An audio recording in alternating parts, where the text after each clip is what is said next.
Assalamualaikum warahmatullahi wabarakatuh. First of all, let me introduce myself. My name is Zhaffira Afifa. I'm from 5BD class. And today I would like to do a presentation about hypothesis in research. Before we go further about hypothesis, let me explain what is hypothesis first. So, according to Donald Ali, a hypothesis is a temporary statement proposed to solve a problem or to explain a symptom. A hypothesis is an opinion which truth is still in doubt and still has to be tested to prove its truth through an experiment. If the experiment carried out is proven to be true, then the hypothesis can be called as a theory.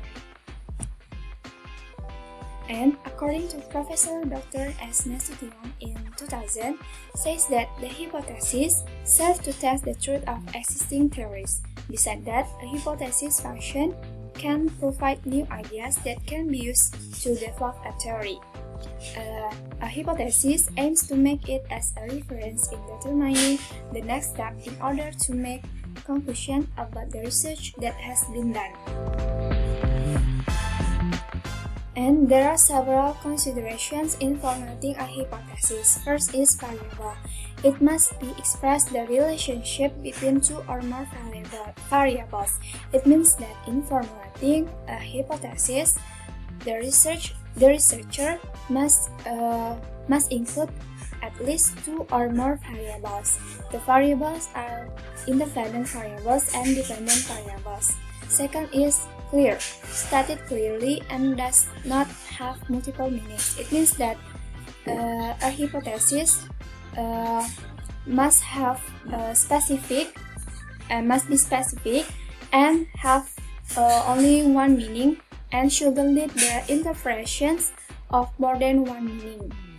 And third is empirical. It means that must be empirically tested, or the truth must be testable.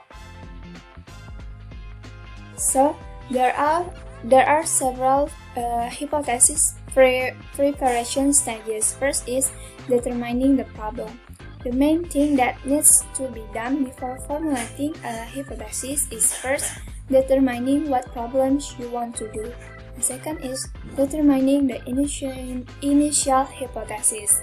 You need to know that in preparation of this initial hypothesis, it is considered important because without mistake, the observation will not be focused because the facts found are still not sufficient to support the results. And third is gather relevant facts. The third step in developing a hypothesis is gathering facts. In a scientific research, gathering facts is very important. Therefore, it is necessary to collect relevant facts in accordance with an unlimited number of fields. And the fourth stage is hypothesis formulation. After collecting facts, the next step is to compare the existing facts and then look for those that are really relevant to the research. And fifth is hypothesis testing. Testing here means matching hypotheses that have been adjusted to conditions that can be observed or often heard in terms of verification or justification.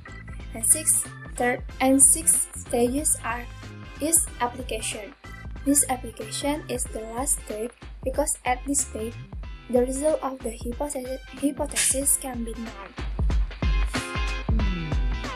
So, there are also several kinds of hypotheses based on the form of the variable. First is descriptive hypothesis.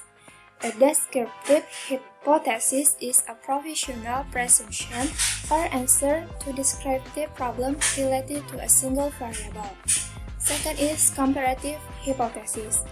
A provisional presumption or answer to the formulation of the problem used to question a comparison between two research variables.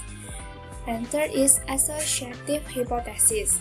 a temporary answer to the formulation of the problem, in which question the relationship between two research variables.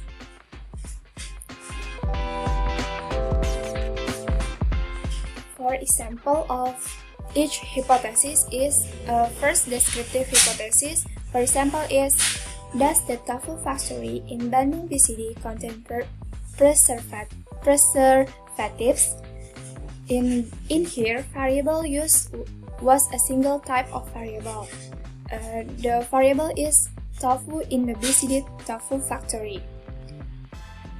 And there are two choices a researcher can make according to the theoretical basis he used, namely as follows. First is, tofu made in BCD Bandung tofu factory contains preservatives, or tofu made in BCD Bandung tofu factory doesn't contain preservatives. And second example of comparative hypothesis is the level of social care of the Javanese and Sundanese the same or different? In here, variable used are plural. The first variable is used to explain the level of social care of the Javanese community, and the second is the level of social care of the Sundanese. This is a comparison between the level of social care both of Javanese or Sundanese. Then there are two choices a researcher can make. First is, Javanese people have the same level of social care as Sundanese, or the Javanese have a different level of social care from the Sundanese. And the third is associative hypothesis. For example is, does the soap opera entitled Anak Langit influence the style of young men and women in riding motorbikes? In here, variable used are plural. The first variable is used to explain the soap opera entitled Anak Langit. The second is the style of teenage boys and girls in riding motorbikes. Then, there are also two choices a researcher can make. First is, the soap opera entitled Anak Langit will influence the style of young men and women in riding motorbikes, or the soap opera entitled Anak Langit will not affect the style of young men and women in riding motorbikes. So, I think that's all about my presentation about hypothesis in research. I hope it is useful to the audiences or the listeners. Before I ended my presentation, I would like to say sorry about my mistake, direct or indirectly. I ended it with Assalamualaikum warahmatullahi wabarakatuh.